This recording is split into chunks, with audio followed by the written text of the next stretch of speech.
Do you ever wonder what your dreams mean? And do you want to learn from an expert on how to remember your dreams? This is going to be such a fascinating discussion. Joining us today to tell us what our dreams reveal is psychotherapist and astrologer Nan Hall Linke. Well, hello, Nan Hall Linke. How are you? I'm happy to be here, and I'm happy to be talking about the dreaming brain, which gives us all the magic in our lives if we just knew what it meant. Why do we dream? Because the brain needs to process things and it needs to give us information. It's the right hemisphere, the creative part of the dream, that really is the same part of the brain that created the cave paintings years ago. And once we got more language and we got a three-part brain, the dreams don't have as much importance because we've gotten so busy in our lives and forgotten to sleep that we don't do what we need to do, which is go to bed between 10 and 10:30 to let that melatonin out. You can get up later. And ask yourself when you go to sleep, I'd like to have a dream, I'd like to remember it. And when you wake up, you keep your eyes closed and you say, did I see, hear, feel, or think anything? And then you open your eyes and write it down. Really? Really? Yes. So just by asking yourself to remember train the yourself dream. like a dog, actually, to remember your dream because it's a gift from the unseen part of your life and the unseen part of yourself. And why not tie it all up in one big bow and have it all part of your reality? Now, I think it's fascinating, though, that a lot of us seem to have recurring dreams. Yes. We have the same dream or dreams over and over again, or maybe every few months. Why is that? Well, because we didn't pay attention the first time. So it's going to come back and come back and come back. No. Now, I'm going to tell you how I know that. When I first started dream work, somebody said, if you really want to know what you're dreaming about, get yourself a pillow mic, which will be voice activated. So I went to bed, put the pillow mic on, and I woke up the next day and I had the same dream 5 times in 5 different ways. And I thought, make sure you get this because it's going to come back and get you. And did you get it? Yeah, I did. After the 5th time. I did. After No more dreams. Yeah. So we have some of our viewers that are sharing some of their dreams with Good. us. So let's take a look at the All first right, one. so let's see. I get the typical flying dreams all the time. Either you try to fly and you run and you can't do it for any reason, or you know, a lot of the times I'll get it where I just fly at a random instance and I can't really control it, and then you just wake up. When you fall, do you hit the ground or do you wake up? Never hit the ground. I never know where I'm starting from, and I never have like a definite end. Okay, so he has the interesting. flying dream or Right. and the falling dream. When people are not grounded and they don't have a life plan and they're just kind of wandering around in their life, they get being naked dreams, teeth falling out dreams, flying dreams, because really what it's showing you is you're out of balance. And when people live in their head, which most people do today and don't live in their heart or their body, what happens to them is they have flying dreams because they're just in their head. Wait, Nan, how do we know, though, that is there any proof that a dream like that means someone is out of balance? How do we know? Well, it's empirical, which means you can't use quantitative measures or scientific method with it. But what we know is each person makes their own dream language. That's why it's important to keep a dream journal, write it down, and see what repeats.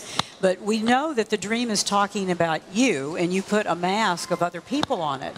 Like if I had a dream about you, I would say to myself tomorrow morning, what was my association with him? Snappy dresser. April Fool.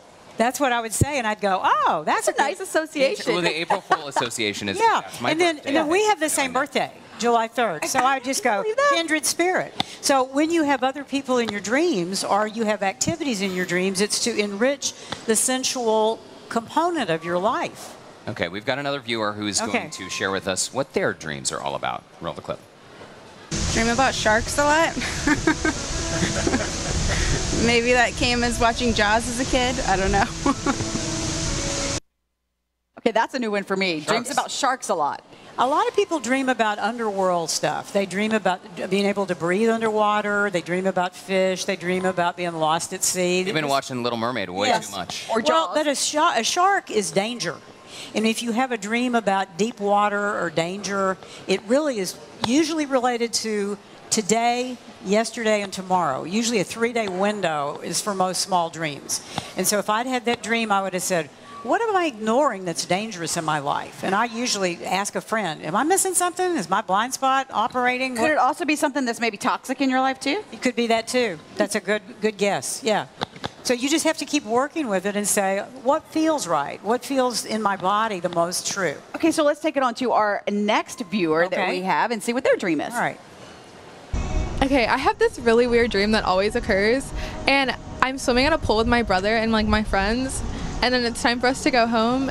But whenever we're going home, I'm like driving through my neighborhood, but it turns into like this really old town, and I'm sitting in a wagon with my brother, and I'm just really confused. I always get really scared, and that like it happens to me like once a month.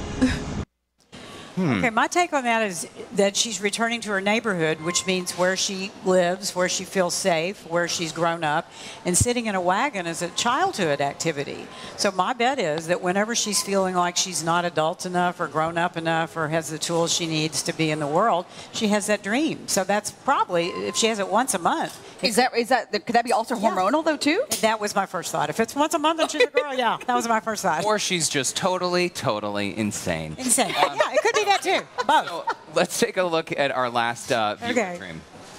A terrorist attack or something, and I'm never dying, but I'm in it. I'm involved. I'm helping people or something. So I'm always on that type of stuff. But I guess that's probably because I was in the service, so I don't know why. But that's my most reoccurring dream.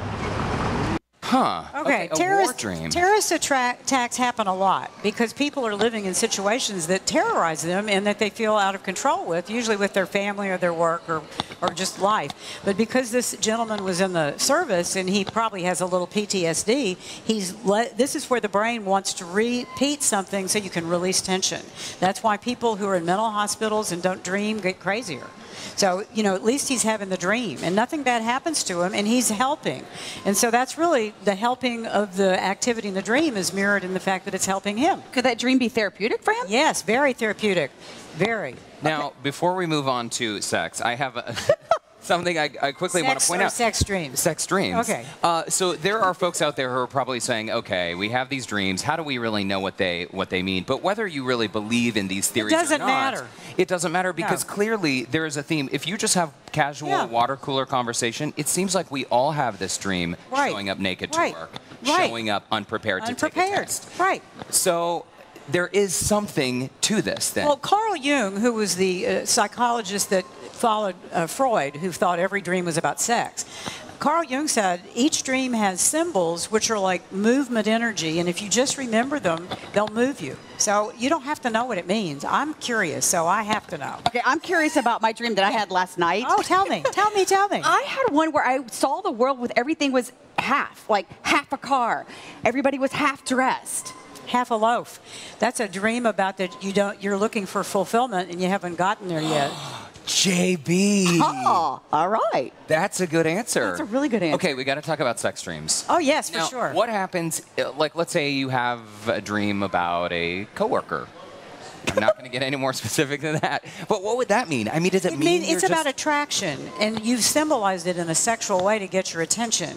But there may be some attraction to that other person or some unmet need with that other person, and it may be, sometimes it's really attraction. Well, okay, but what if you have a sex dream about someone to whom you truly are not attracted or consciously attracted? Then you need to ask yourself, what do I admire about that person? Because it's giving you sex to get your attention.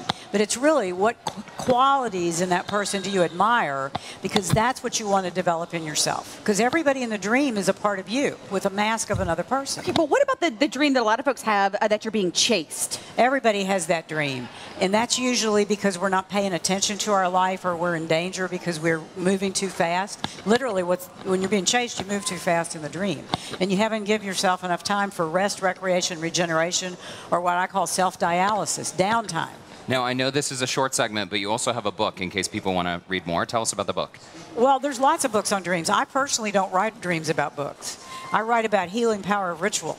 So I have a blog on healing power of ritual and also the astrology blog that everybody gets for free every month, nanhalllinky.com. Okay, easy enough. Well, listen, you heard it there. To learn more about what your dreams reveal, you can visit Nan's website at nanhalllinky.com. Nan, thank you so much for coming in today.